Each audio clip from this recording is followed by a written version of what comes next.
Grant Callahan adjusted his silver cufflinks as he stepped into Maggie's diner, where the smell of bacon and pumpkin pie still clung to the morning air. A bell above the door gave a soft jingle, and a few regulars glanced up, offering polite nods. Grant hesitated for a beat, the sunlight at his back throwing a long shadow across the worn checkered floor.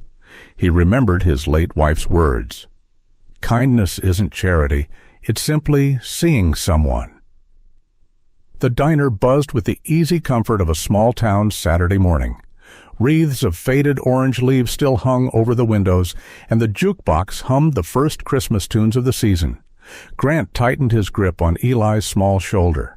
The boy clung to his coat, chin tucked down, eyes darting toward the crowded tables. His body almost vibrated with tension. April Monroe, standing behind the counter polishing mugs, spotted them immediately. Her smile was soft, unforced, like a lantern lit in a fog. She didn't rush over or wave. Instead, she gave a small nod, a quiet acknowledgement that asked nothing. Grant guided Eli toward an empty booth near the window. They passed Mrs. Landry, who sipped her black coffee, knitting needles clacking lightly. Grant offered a stiff nod. She responded with a mild smile that didn't quite reach her eyes. Settling into the booth, Grant ordered 2 coffees, though Eli said nothing, his small form curling inward. The cup clattered too loudly on the tabletop when the waitress delivered it. Eli flinched, retreating deeper into his coat. April returned a few minutes later, kneeling carefully beside the table, not crowding, holding out a small paper cup filled with warm milk, a hand-drawn paper turkey taped to the straw. Eli's small hand twitches toward the cup, a hesitant gesture neither Grant nor April miss. A crash from the kitchen, a tray of plates hitting the floor, sent a sharp crack across the diner, freezing every conversation. Forks paused mid-air. Coffee cups halted halfway to lips. The sharp sound ripped through the gentle hum of late morning, and in the booth by the window, Eli Callahan's small body jerked like he'd been shocked. He clamped his hands over his ears, his face twisting as he rocked back and forth in panic. Earlier, April Monroe had tucked a stuffed fox behind the counter, joking to a coworker, "For kids who get scared of loud noises." Now she caught sight of Eli's fear and knew this wasn't a joke. Without rushing, without making herself bigger, she stepped out from behind the counter. Her movements were slow, deliberate. She knelt a few feet away from Eli, far enough not to threaten, close enough to be seen. She didn't speak. She simply opened her arms, palms up, a silent offer, patient and steady. Grant called softly from the booth, his voice thick with helplessness, but Eli didn't seem to hear. His world had shrunk to fear and noise. Seconds stretched long. Mrs. Landry, from her corner, lowered her knitting, watching with an unreadable expression. And then, almost imperceptibly, Eli inched out from the booth. His little legs trembled as he moved toward April. When he reached her, he folded himself into her open arms, pressing his face into her sweater. A collective hush fell over the diner. Grant stared, stunned, unable to move. It was the first time he had ever seen his son willingly hug anyone. In the far corner, unnoticed, a man in a brown jacket lowers his phone after snapping a quick photo. Grant Callahan returned to Maggie's diner the next morning, hat in hand, a gesture both humble and out of place on a man like him. The door's bell chimed softer than usual, or maybe it only seemed that way to Grant as he stepped inside. The diner moved slower today, a few regulars lingering over their second cups of coffee, while a faint Christmas carol played from the corner jukebox. He spotted April behind the counter, wiping down the coffee machine, her hair tucked neatly behind one ear. She looked up, meeting his eyes with polite curiosity, but no expectation. Grant hesitated, replaying her words from the day before. Sometimes they don't need fixing, just a place to breathe. Clearing his throat, he approached the counter.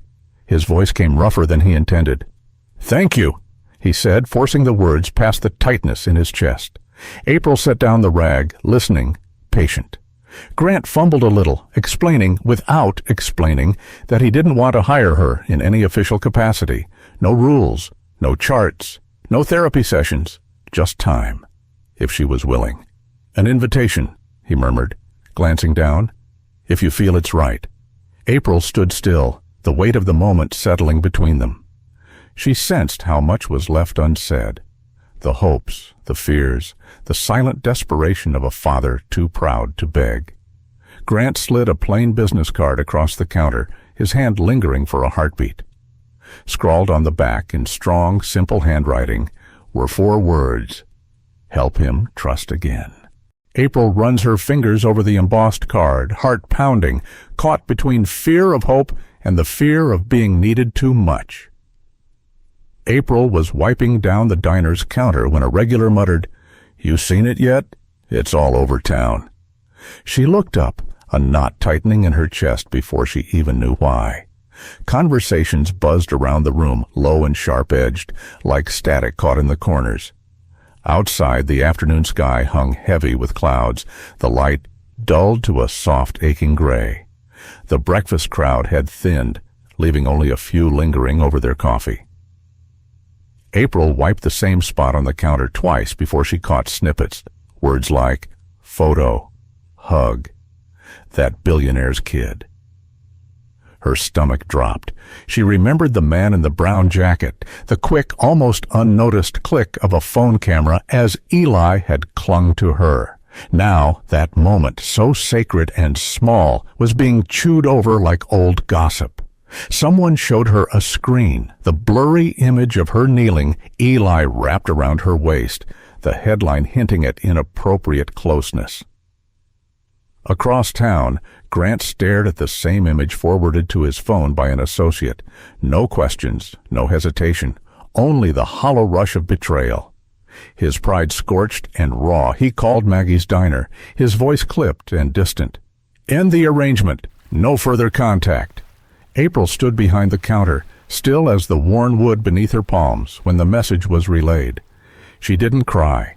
Instead, she took a plain envelope from her apron, wrote a few words carefully, and slipped the note inside.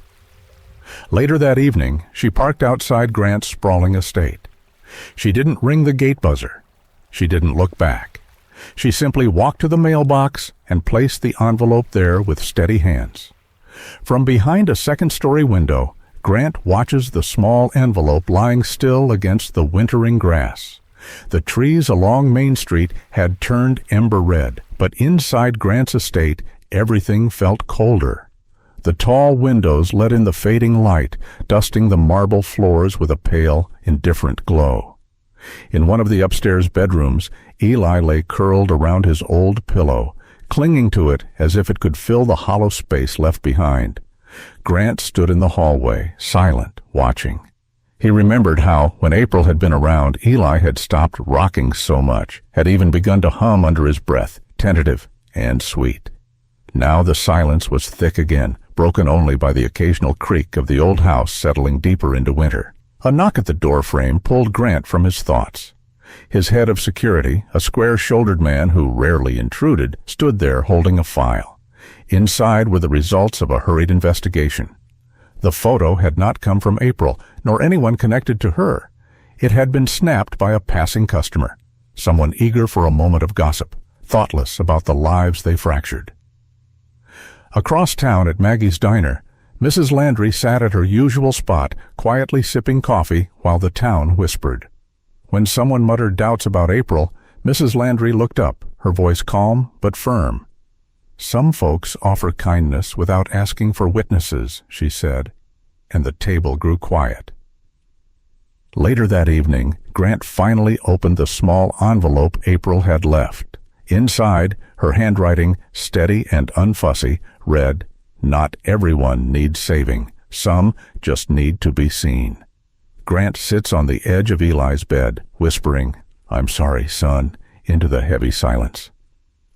Soft music floated over the courtyard, blending with the smell of spiced cider and the laughter of children.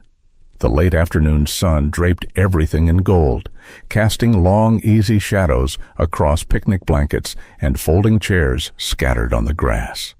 Strings of simple lights hung from the trees, their bulbs already beginning to glow against the fading sky. Grant stood at the edge of the gathering, hat in hand, heart hammering. He spotted April near the storyteller's circle, surrounded by children drawing with bright crayons on butcher paper. She looked up as he approached, her expression open, curious, without a trace of blame. He thought of her note, the quiet reminder that not everyone needed saving, just to be seen. Clearing his throat, Grant spoke low and steady. He apologized, not with excuses, but with the simple truth. He had let fear drown out trust. April listened, her smile small but real. When he finished, she touched his arm lightly and said, "Then let's build something better." Together they announced the creation of The First Hug, a program not about fixing, but offering presence and patience to children who needed it most. Later, Eli shuffled over, clutching a piece of wrinkled paper. He handed it to April without a word. On it, 2 stick figures stood side by side under a large, lopsided sun. She crouched down, her eyes shining, and thanked him softly. Then, in a moment that drew the breath from Grant's chest, Eli turned toward him, arms lifted in a silent invitation. Grant knelt without hesitation, pulling his son into a fierce, trembling hug, the world narrowing to the warmth between them. As twilight settles, Grant whispers to April, "Thank you for showing him, and me, how to be brave." As the last notes of the afternoon faded into twilight, the warmth of a simple embrace lingered longer than the music or the lights.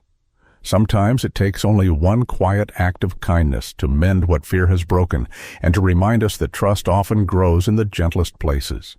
Like a lantern left in a window, even the smallest gesture can guide someone home through the longest nights. If this story touched your heart, perhaps today is a good day to offer someone a hand without asking anything in return.